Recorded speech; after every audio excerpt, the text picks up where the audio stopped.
नमस्कार दोस्तों, मैं दिव्यांश आप सभी का स्वागत करता हूं आपके अपने चैनल द एग्जाम्स अड्डा में। उम्मीद करता हूं कि आप सभी लोग सकुशल होंगे। उत्तर प्रदेश के प्रत्येक एग्जाम में यूपी जीके एक ऐसा टॉपिक बनता है जिससे संबंधित क्वेश्चन तो आपसे पूछे ही जाते हैं। आपका कैसा भी एग्जाम्स हो, यूपी जीके से संबंधित क्वेश्चन आएंगे। अब यूपी जीके की सारी समस्याओं को दूर करने के लिए द एग्जाम्स अड्डा आप लोगों के समक्ष दो तरह की क्लास लेके आ रहा है। ये जो क्लास 12 बजे हो रही है, इसमें हम लोग पढ़ रहे हैं थ्योरी क्लास। और थ्योरी क्लास में हमारी फोर्थ क्लास है जिसमें हम लोग चर्चा करेंगे भौगोलिक परिचय के बारे में। भौगोलिक परिचय का मतलब क्या है? उत्तर प्रदेश का जो भूगोल है उस आधार पे कितने भागों में बांटा गया। इससे पहले की क्लास में हम लोगों ने चर्चा की थी सीमाओं के बारे में कि उत्तर प्रदेश की सीमा किन राज्यों से लगती है। देखो, राज्य क्या है? राज्य मानव निर्मित है, व्यक्ति ने बनाए, हमने बनाए, आपने बनाए, किसी के द्वारा बॉर्डर लाइन खींची गई। परंतु भौगोलिक विभाजन इस तरह से नहीं होता। भौगोलिक विभाजन प्रकृति द्वारा निर्धारित विभाजन है और ये किसी राज्य, देश या किसी भी क्षेत्र का मोहताज नहीं है। ये एक देश से दूसरे देश तक, एक राज्य से दूसरे राज्य तक, एक जिले से दूसरे जिले तक लगातार सतत बहता रहता है। उसी क्रम में आज हम लोग भौतिक विभाजन चर्चा करेंगे। भौतिक विभाजन के साथ हमारी इसके बाद नेक्स्ट क्लास हम लोग चर्चा करेंगे उत्तर प्रदेश की मृदा के बारे में। और सेकंड जो हमारी क्लास चल रही है उसमें हम लोगों का चल रहा है प्रैक्टिस सेट्स। और मेरे ख्याल से प्रैक्टिस सेट्स 4 या 5th चल रहा होगा, जिसको आज आपने लिया है 11 बजे 11 AM की क्लास थी। अगर आप इन दोनों सेशन से नहीं जुड़े हैं तो यूपी जीके की मैं इतना दावा कर सकता हूं कि अगर आप ये दोनों सेशन जुड़ लेते हैं और इन दोनों की कंप्लीट क्लास ले लेते हैं तो उत्तर प्रदेश जीके का कोई सिंगल क्वेश्चन नहीं होगा जो आपके किसी भी एग्जाम से बाहर जाए। फर्क नहीं पड़ता है कि आप उत्तर प्रदेश अधीना सेवा चयन आयोग के साथ अपना जीवन यापन करना चाहते हैं, आप यूपी पीआरबी के साथ रह रहे हैं, या आप किसी अदर एग्जाम्स के साथ जा रहे हैं जो यूपी से संबंधित है। चाहे आप लेखपाल बनना चाहते हो, ग्राम विकास अधिकारी बनना चाहते हो, कनिष्ठ सहायक बनना चाहते हो, स्टोर कीपर बनना चाहते हो, स्टेनो सुलिपिक के पद पर चयन चाहते हो, पेट का एग्जाम्स क्वालिफाई करना चाहते हो, या आप उत्तर प्रदेश को सामान्य तौर पर समझना चाहते हैं। तो चलिए आज के सेशन को स्टार्ट करते हैं। उम्मीद करते हैं सेशन पसंद आएगा। अगर पसंद आएगा तो लाइक करिएगा, दोस्तों शेयर करिएगा, और अगर चैनल पे नया चैनल को सब्सक्राइब कर लीजिए, क्योंकि आपका एक सब क्वेश्चन हमारे लिए मोटिवेशन का और आपका सिलेक्शन के प्रति एक नया कदम होता है। तो चलिए सिलेक्शन के प्रति कदम को नए कदम को आगे बढ़ाते हुए एक बार हम लोग क्विक रिवीजन करते हैं। एक्चुअली हुआ क्या, इस क्लास को लगभग 3 से 4 दिन तक नहीं हो सकी थी क्योंकि मैं थोड़ा सा बाहर था, किसी और कार में व्यस्त था, इस वजह से नहीं हो सकी। पर आज के बाद से ये क्लास आपकी रेगुलर होगी, ठीक 12 बजे आपकी क्लास हो रही होगी।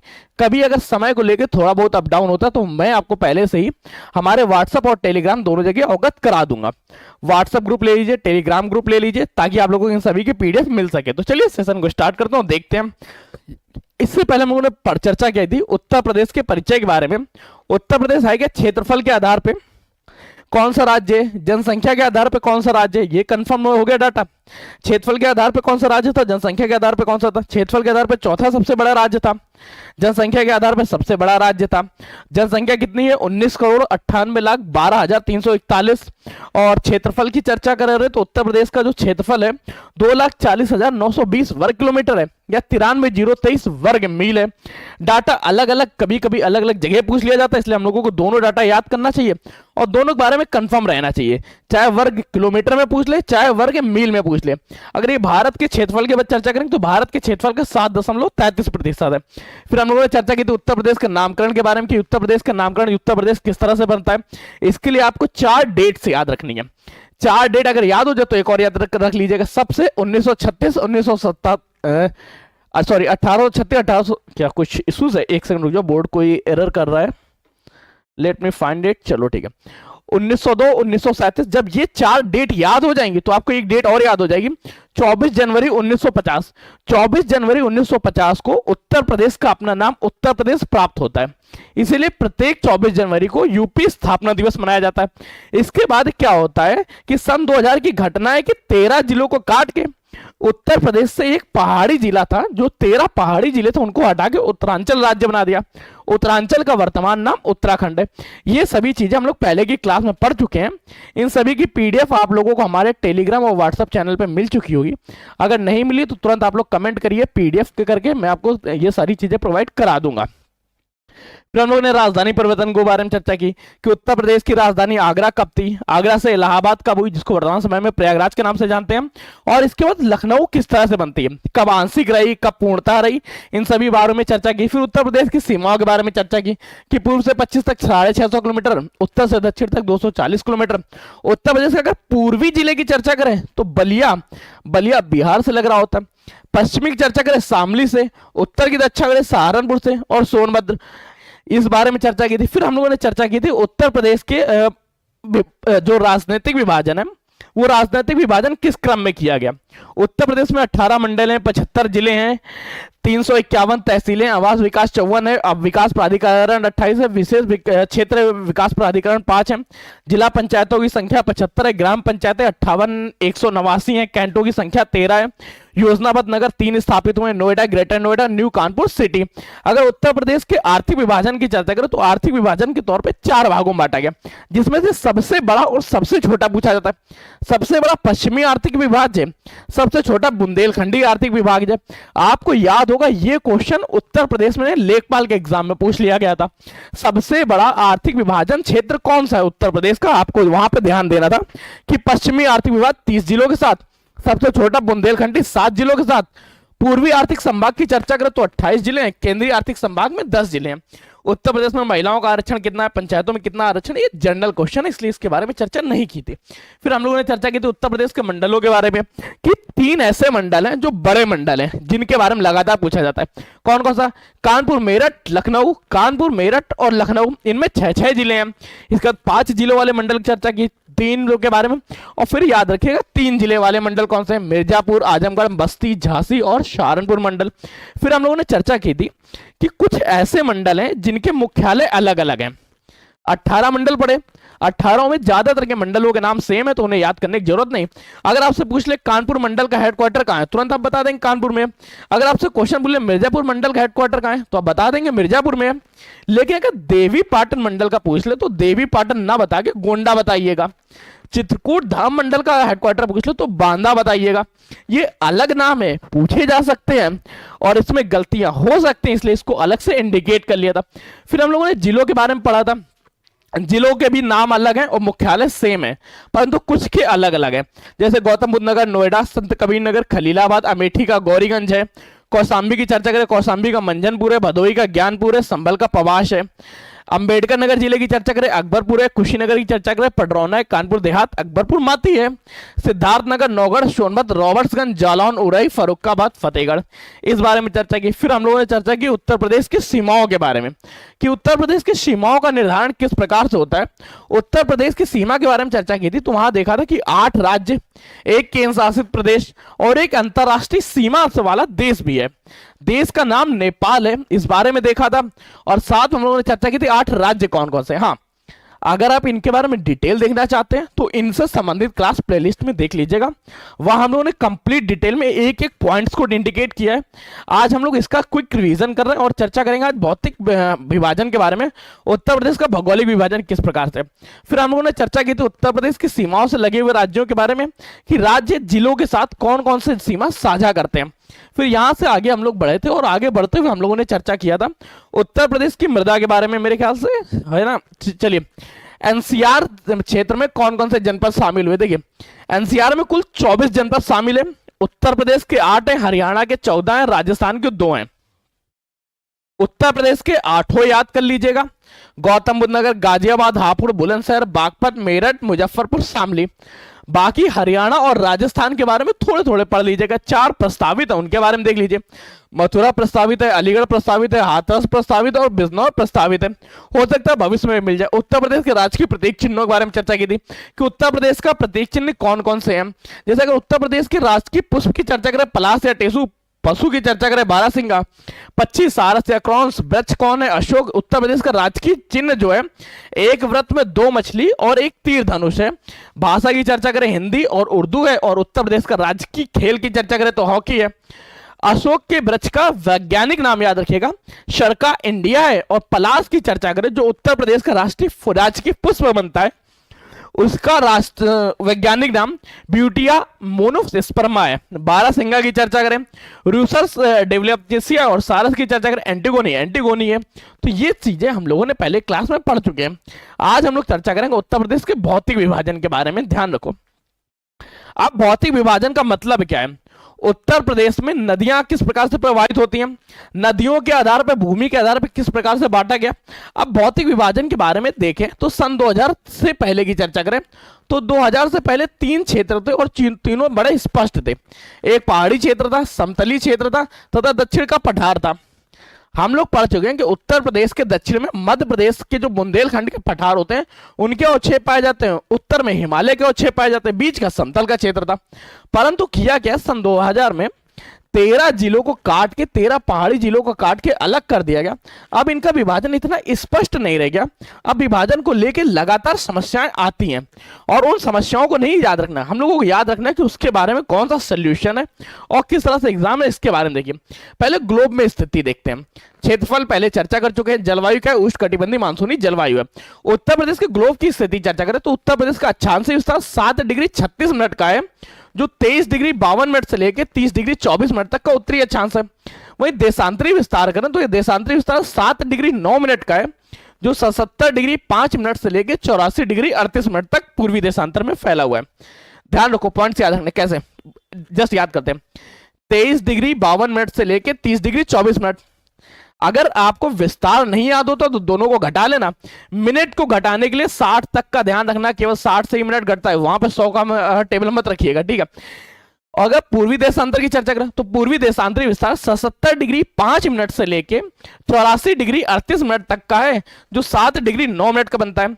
उत्तर प्रदेश के हिमालय की तराई से लेके गंगा यमुना का उपजाऊ मैदान क्षेत्रफल है। अगर प्राकृतिक सीमांत के बारे में चर्चा करें तो इस मैप को थोड़ा सा ध्यान से देखिएगा, मैं इसको जूम करवा देता हूं आपके लिए, ठीक है। एक सेकेंड, ओके, एक सेकेंड और, ठीक, okay, just hold it, system दिक्कत कर रहा है, कोई ना, आज की क्लास चलाते हैं। देखो होता क्या है, जब उत्तर प्रदेश के भौतिक विभाजन के बारे में चर्चा करेंगे तो उत्तर प्रदेश में भंवर का क्षेत्र, तराई का क्षेत्र, मैदानी क्षेत्र और दक्षिण का पठार, इन 3 प्रमुख भागों में, 4 भागों में, इसमें भंवर और तराई को एक साथ पढ़ा जाता है, हमेशा लिखा जाता है भंवर व तराई का क्षेत्र, मैदानी क्षेत्र तथा दक्षिण का पठारी भाग। नहीं समझ में आ रहा, कोई समस्या आ रही है तो फिर देखते हैं, चलते हैं अपने बोर्ड पे और बोर्ड के बाद ध्यान से देखते हैं, तब आपको समझ में आएगा। देखिए एक सेकेंड, है क्या, ये उत्तर प्रदेश का मैप है। मैप बहुत अच्छा बनाता हूं, इस बारे में तो आप लोगों को पता ही होगा, आप लोगों में से बहुत लोग तारीफ भी करते हैं। है क्या, उत्तर प्रदेश के क्षेत्रों को 3 प्रमुख बांटों में, भागों में बांट दिया गया। पहला क्या है, पहले को एक साथ पढ़ा जाता है भंवर व तराई का क्षेत्र, भंवर व तराई का क्षेत्र। सेकंड पढ़ा जाता है मैदानी क्षेत्र, गंगा यमुना का समतल मैदानी क्षेत्र। थर्ड पढ़ा जाता है बुंदेलखंड का पठारी क्षेत्र, बुंदेलखंड का पठारी क्षेत्र। तीनों पॉइंट्स याद रखिएगा। अब किस तरह से है उनका विभाजन देखिए, है क्या, जब उत्तर प्रदेश के दक्षिण में देखेंगे, उत्तर प्रदेश के दक्षिण में देखेंगे तो यहां बुंदेलखंड के पठार पाए जाते हैं। इन बुंदेलखंड के पठार की औसत ऊंचाई 300 से 500 मीटर है, परंतु इनका जो निचला सिरा है यह उत्तर प्रदेश में प्रवेश कर जाता है। क्वेश्चन ये पूछा जा सकता है, बुंदेलखंडी पठार का उत्तरी विस्तार या उत्तरी अवक्षेप जो है वह उत्तर प्रदेश के दक्षिण में स्थित है, इसलिए यहां की मृदा क्या हो जाएगी, पहाड़ी हो जाएगी, उठी हुई हो जाएगी और ये समतल से अलग होगी। ठीक, अब गंगा नदी प्रवाह करती है और गंगा नदी निकलती है हिमालय से। गंगा का उद्गम स्थान का है गंगोत्री। गंगोत्री से जब ये निकलती है तो स्टार्टिंग में इसमें पत्थरों की गणना, जो पत्थरों का आकार होता है वो बड़े आकार के होते हैं। जस्ट सपोज करिए यहां पे पत्थरों का आकार क्या है, पत्थरों का आकार शुरुआत में बड़ा होता है और ये बड़े पत्थरों के आकार होने के कारण नदियां लगातार इनके नीचे से बहने लगती हैं और ये पत्थर हट नहीं पाते हैं। जब नदियों का प्रवाह क्या हुआ, नदियों का प्रवाह बड़े पत्थरों के कारण उनके अंदर या उनके नीचे से होने लगा तो वह क्षेत्र कैसा हो जाएगा। देखिए अब क्षेत्र क्या है, क्षेत्र में क्या पड़े हुए हैं, बड़े बड़े पत्थर पड़े हुए हैं और नदी उनके नीचे से बह रही है।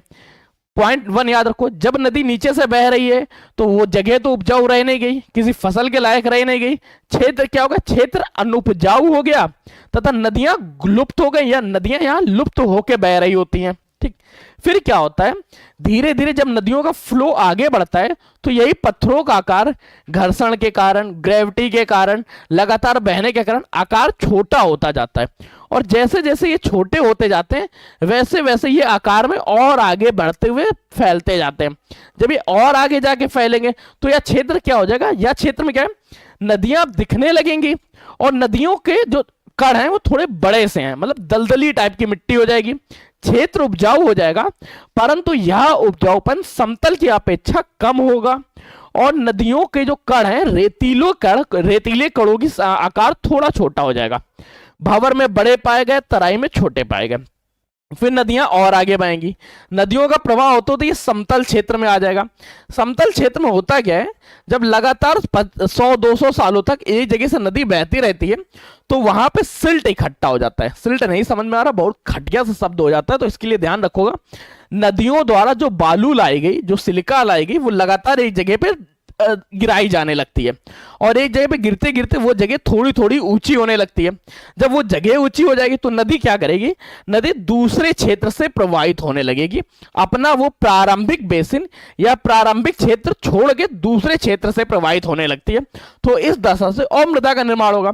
फिर क्या होगा, ये धीरे से उत्तर प्रदेश से निकल के बंगाल की खाड़ी की ओर गिरने के लिए चली जाएगी और जो उत्तर प्रदेश का दक्षिणी भाग है, यहां पे उत्तर प्रदेश का समतली भाग प्रारंभ हो जाएगा। ठीक है, क्यों, क्योंकि पहाड़ से आए, पहाड़ से देखो पहले हिमालय का पठार था, हिमालय का पठार स्लोप डाउन हुआ, उत्तर प्रदेश का समतल बना, उत्तर प्रदेश के समतल के बाद बुंदेलखंड का भाग प्रारंभ हो गया।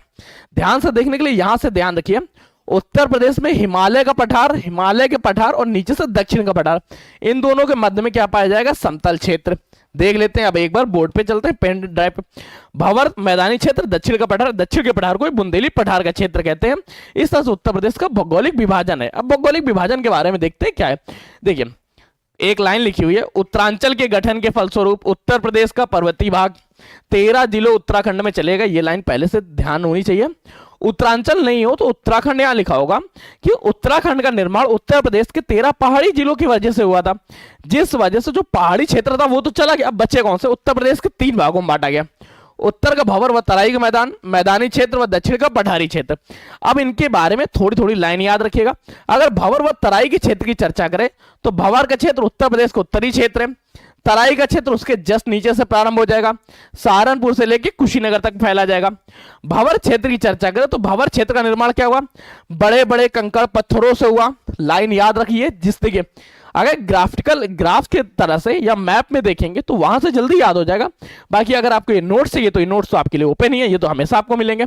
शिवालिक हिमालय के समांतर फैला हुआ है, निर्माण कंकड़ पत्थरों चट्टानों से होता है, यहां नदियां विलुप्त हो जाती हैं, नदियां विलुप्त हो जाती हैं, ये जल चट्टानों के नीचे से होकर बह रहा होता है, यह क्षेत्र कम उपजाऊ होता है। क्षेत्र के नाम याद रख लीजिएगा, क्योंकि ये अगर आप एक बार प्रैक्टिस करेंगे उत्तर प्रदेश के 75 जिलों के, तभी जाके याद होंगे मैप के माध्यम से, वरना इनको याद रख लीजिए, ज्यादा बेटर हो जाएगा। उत्तर प्रदेश का बिजनौर, सहारनपुर, पीलीभीत, शाहजहांपुर, लखीमपुर खीरी में, पश्चिम में इनकी चौड़ाई 34 किलोमीटर तक तथा पूर्व में ये लगातार सक्रिय होते जाते हैं, जहां पे इनकी में मतलब भंवर और तराई में डिफरेंस कर पाना पॉसिबल नहीं होता। ठीक है, अब इसके बाद देखते हैं तराई का क्षेत्र। तराई का क्षेत्र क्या है, यहां नदियां पुनः प्रकट हो जाती हैं, ये पत्थरों और कंकड़ों के महीन कण से बने होते हैं। प्रारंभ में क्या था, कड़ों का आकार बड़ा था, इस वजह से नदी उनके नीचे से बहने लगी, क्षेत्र अनुपजाऊ हो गया क्योंकि वहां मृदा ही नहीं, वहां पत्थर है। आगे जाने पे यही पत्थरों का आकार छोटा होता गया। जब पत्थरों का आकार छोटा हो जाएगा तो उस फलस्वरूप नदियां उन पे दिखने लगेंगे। जब नदियां दिखने लगेंगे तो जल भी है, मिट्टी भी है और पत्थर भी है। क्षेत्र उपजाऊ होगा, परंतु अभी ये समतल जैसा उपजाऊ नहीं होगा, खादर और बांगर मृदा जैसा उपजाऊ नहीं होगा।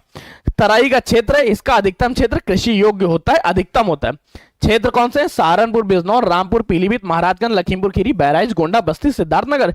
शिवालिक श्रेणी की टुंडला श्रेणी उत्तर प्रदेश के तराई क्षेत्र का विस्तार है। अगर उत्तर प्रदेश के मैदानी विस्तार की चर्चा करें तो भंवर के क्षेत्र और तराई के क्षेत्र के बीच का स्थित समतल का मैदान कहलाता है। नहीं याद हो रहा तो इसी क्षेत्र को गंगा यमुना का दोआब क्षेत्र भी कहते हैं। दोआब मतलब क्या होता है? दो नदियों के मध्य की भूमि दोआब कहलाएगी। पंजाब को हम लोग इसलिए पढ़ते हैं क्योंकि वहां पे 5 नदियों के मध्य की भूमि है, ठीक है। गंगा व यमुना के मध्य का दोआब या गंगा या यमुना द्वारा तैयार किया गया उपजाऊ क्षेत्र को मैदानी क्षेत्र या उत्तर प्रदेश का मैदानी क्षेत्र कहते हैं। यह क्षेत्र गंगा यमुना व उसकी सहायक नदियों द्वारा बहाकर लाए गए काप कीचड़ बालू सिल्ट के द्वारा उत्पन्न होता है। उत्तर प्रदेश राज्य का लगभग 3/4 भाग यहाँ पे फैला हुआ। ये 2 भागों में, बांगर और खादर क्षेत्र में।